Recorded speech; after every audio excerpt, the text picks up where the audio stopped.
लगातार ले रही है। कल रात से ही जिस तरीके से ऑपरेशन सिंदूर, जिसकी प्लानिंग यहाँ पर फाइनल प्लान यहाँ पर अजीत डोभाल ने किया था, जिसके बाद पीएम मोदी ने यहाँ पर इस पूरे फैसले की जानकारी ली, जिसके बाद पल पल का अपडेट वो लगातार लेते हुए नजर आ रहे हैं और अभी भी उनके आवाज पर वो पल पल का अपडेट ले रही हैं। ऑपरेशन सिंदूर पर लगातार नजर पीएम मोदी बनाए हुए थे और अब भी बनाए हुए हैं। बैठक भी होने वाली है कुछ ही देर बाद, जहां पर इस पूरे हमले को लेकर जानकारी साझा की जाएगी।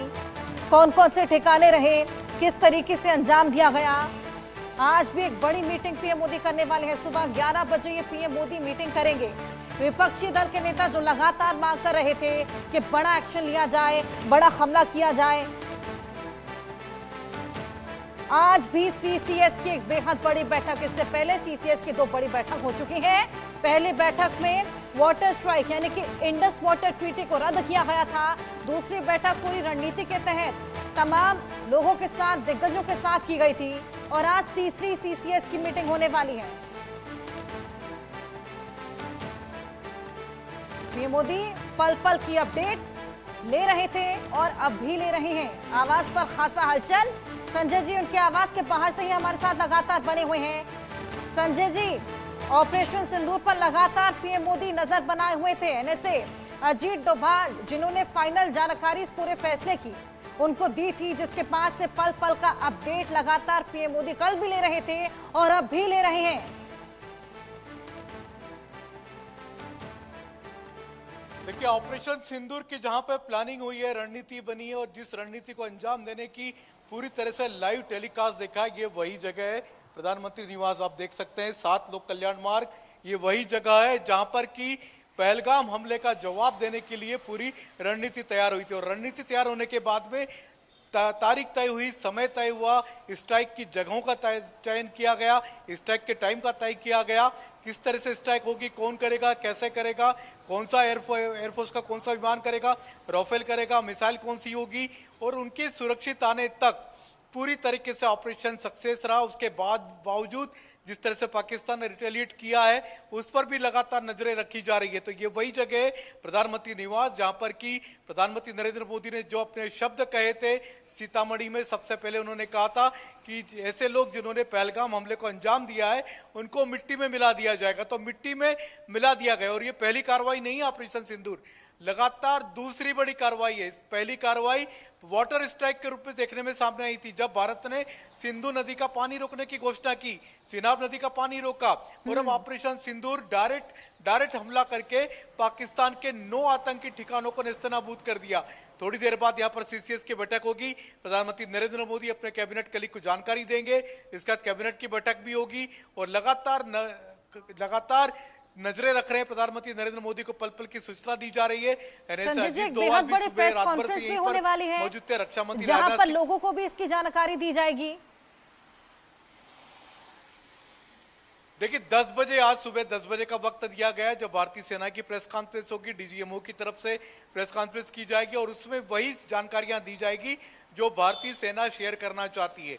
तो भारतीय सेना का अधिकृत बयान आज सुबह 10 बजे आएगा और कुछ वीडियो भी दिए जा सकते हैं। एक और बड़ी खबर ऑपरेशन सिंदूर से जुड़ा, एक और बड़ा अपडेट आपको दे दें। भारतीय वायुसेना के टॉप सोर्सेज से ये बड़ी खबर है, ये बेहद बड़ी खबर। टॉप सोर्सेज से एयर स्ट्राइक के बाद सभी फाइटर जेट अब वापस लौट आए हैं। ऑपरेशन सिंदूर को अंजाम देने के बाद यहाँ पर भारत को कोई भी नुकसान नहीं हुआ है। सूत्रों के हवाले से बेहद बड़ी खबर, ऑपरेशन सिंदूर का अंजाम देने के बाद सभी विमान अब वापस लौट आए हैं और बिल्कुल सेफ, कोई भी नुकसान यहाँ पर नहीं पहुंचा है। टॉप सोर्सेज से खबर आई है, भारतीय वायुसेना की और ये जानकारी आपको साझा कर रही है। स्ट्राइक के बाद सभी फाइटर जेट वापस लौट आए हैं। तमाम मिक्स थे, तमाम राफेल थे जिससे मिसाइलें दागी गई। पाकिस्तान के आसमान को चीरते हुए ये राफेल, ये मिक्स वहां पर गए थे और अब ये वापस लौट आए हैं और कोई भी नुकसान भारत को यहाँ पर नहीं हुआ है। संजय जी, ये बेहद बड़ी खबर है टॉप सोर्सेज से, सभी विमान वापस लौट आए और बिल्कुल सेफ वापस लौट कर आए हैं, कोई भी नुकसान यहाँ पर नहीं हुआ है।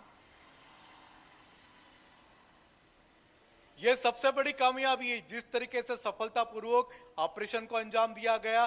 टारगेटेड जो 9 पॉइंट थे वहीं पर सिर्फ मिसाइलें गिराई गई, आतंकी शिविरों पर ही मिसाइल गिराई गई, और वो अपने ऑपरेशन को सक्सेसफुली अंजाम देने के बाद सारे राफेल, सारे फाइटर प्लेन्स भारत की सीमा में वापस सकुशल पहुंच चुके हैं। और उसके बाद में जब वो सकुशल पहुंच चुके, उसके बाद में रक्षा मंत्री राजनाथ सिंह का ट्वीट आया, उन्होंने पोस्ट करके लिखा भारत माता की जय। तो भारत माता की जय की गर्जना ही तब हुई जब राफेल सकुशल भारत में पहुंच गए, ऑपरेशन कामयाब हो गया। तो भारत की तरफ से कोई कैजुअलिटी नहीं हुई है, किसी भी तरह का कोई, सारे के जितने फाइटर्स यूज हुए थे वो सारे के सारे यहाँ पर पहुंच चुके हैं। कितने राफेल यूज हुए थे, क्या क्या हुआ था, इस पूरे ऑपरेशन की जानकारी आज सेना की ओर से डीजीएमओ की तरफ से आज सुबह 10 बजे जो प्रेस कॉन्फ्रेंस है उस पर दी जाएगी। उसमें बताया जाएगा कितने राफेल का उपयोग किया गया, कितनी मिसाइलें उन्होंने डाली थी, कौन कौन सी मिसाइलों का उपयोग किया गया, किस किस समय क्या क्या हुआ। क्योंकि भारतीय सेना कोई भी काम करती है तो पूरे तथ्यों के साथ करती है, पुख्ता सबूत के साथ करती है। कई बार हमने देखा भारतीय सेना का अपने कार्रवाई का वीडियो भी सामने ला करके दे देती है। तो ये भारतीय सेना का पराक्रम है और ये भारतीय सेना की राकेश सिंह जी सफलता। भी हमारे साथ जुड़ गए हैं, न्यूज रूम से आइए, उनके पास भी चलेंगे और जानकारी लेंगे। लगातार राकेश जी हम सुन रहे हैं कि विमान वापस लौट आए हैं और बिल्कुल सेफ, यानी कि बेहद बड़ी कामयाबी यहाँ पर भारत के हाथ लगी है। पाकिस्तान को बेहद बड़ा हाथ इस पूरे प्रहार के बाद।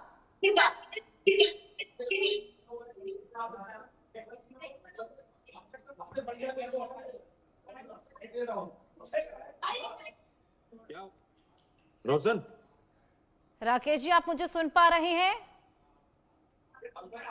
देखिए पाकिस्तान में 100 किलोमीटर अंदर तक मार जिस तरह से एयर स्ट्राइक भारत द्वारा की गई है और ऑपरेशन को अंजाम दिया गया है, सबसे महत्वपूर्ण बात यह है कि पाकिस्तान में 100 किलोमीटर अंदर तक जो है अटैक किया गया है। भारत की एयर स्ट्राइक में तबाह हुए 9 ठिकाने का मैं जिक्र कर रहा हूं।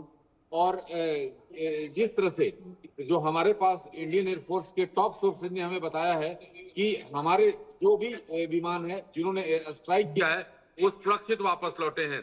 और ये मैं आपको बताना चाहूंगा कि आखिरकार किस तरह से जो 9 ठिकाने हैं जहां पर हमला किया है, बहावलपुर अंतर्राष्ट्रीय सीमा से लगभग 100 किलोमीटर दूर स्थित है, जहां जैसे मोहम्मद का मुख्यालय था जिसे भारतीय सेनाओं ने ध्वस्त कर दिया है। मुरिद के यह आतंकी ठिकाना इंटरनेशनल बॉर्डर से 30 किलोमीटर दूर स्थित है, जहां लश्कर तैयबा का शिविर था जो कि 26/11 मुंबई हमले से जुड़ा था। गुलपुर यह आतंकी ठिकाना एलओसी पूंछ राजौरी से 35 किलोमीटर दूर स्थित है। और चौथा लश्कर कैंप सबाई, यह आतंकी ठिकाना पीओके के तंगधार सेक्टर के अंदर 30 किलोमीटर दूर स्थित है। एक्सक्लूसिव जानकारी आईटी नेटवर्क के पास। बिलाल कैंप जैसे मोहम्मद का लॉन्च पैड, ये ठिकाना आतंकियों को सीमा पार भेजने के लिए इस्तेमाल किया जाता था, इसको ध्वस्त कर दिया गया है। कोटली छठा जो अटैक हुआ है, एलओसी से 15 किलोमीटर दूर स्थित लश्कर का शिविर, ये 50 से अधिक आतंकियों की क्षमता वाला ठिकाना था, इसको पूरी तौर पर ध्वस्त कर दिया गया है। आपके पास वापस आऊंगी, एक और बड़ा अपडेट ऑपरेशन सिंदूर से जुड़ा दे दें। आतंकियों की कमर टूट गई है इस पूरे ऑपरेशन के बाद। आतंकी हाफिज का ठिकाना ध्वस्त कर दिया गया। आतंकी मसूद अजहर का मदरसा भी यहाँ पर तबाह हो गया है। जैश ए मोहम्मद का हेडक्वार्टर भी तबाह हुआ है। ये तमाम बड़े आतंकी संगठन जिनके हेडक्वार्टर, जिनके मदरसे, जिनको तबाह किया गया, 9 ऐसे ठिकाने जिनको निशाना बनाया गया है, कमर तोड़ दी गई है यहाँ पर आतंकवादियों की।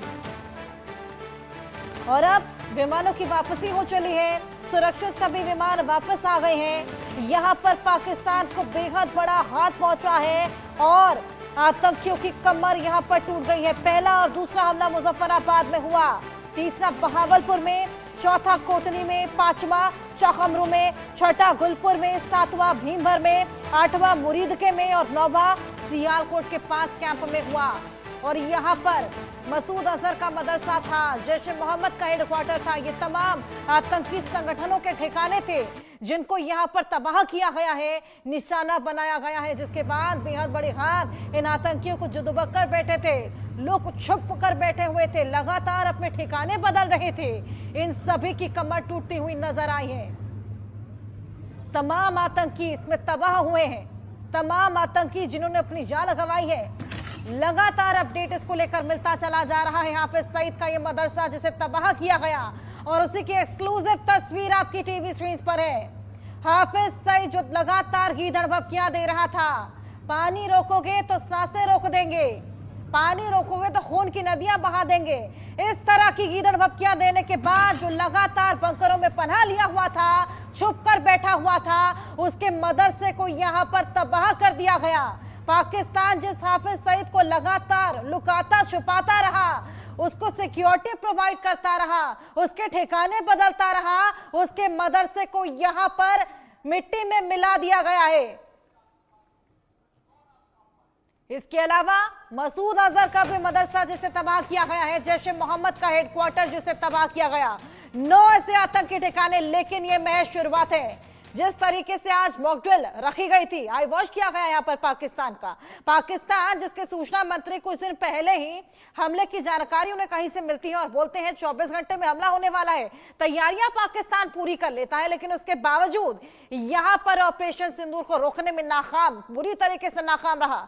आतंकवादियों को लगातार पनाह देता रहा, पालता रहा, पोसता रहा और अब उन्हीं ठिकानों को यहाँ पर भारत ने ध्वस्त कर दिया है, तबाह कर दिया है।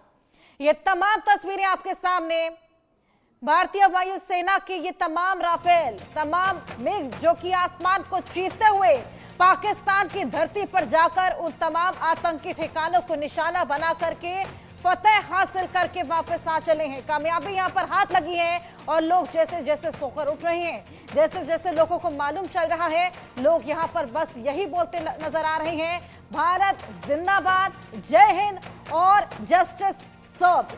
हालांकि सूत्रों के हवाले से बड़ी खबर भी आपको बता दें कि ये महज शुरुआत है, अभी कई और आतंकी ठिकाने हैं जिन्हें निशाना बनाना अभी भी बाकी है। जावेद हमारे सहयोगी हमारे साथ बने हुए हैं, उनसे और जानकारी लेंगे। जावेद, क्या लगता है कितने पहले से ये पूरी प्लानिंग चल रही थी? जिस तरीके से लगातार बैठकों का दौर जारी था, सीसीएस की बैठकें की जा रही थी, पहले डिप्लोमेटिक फैसले लिए जाते हैं, जिसके बाद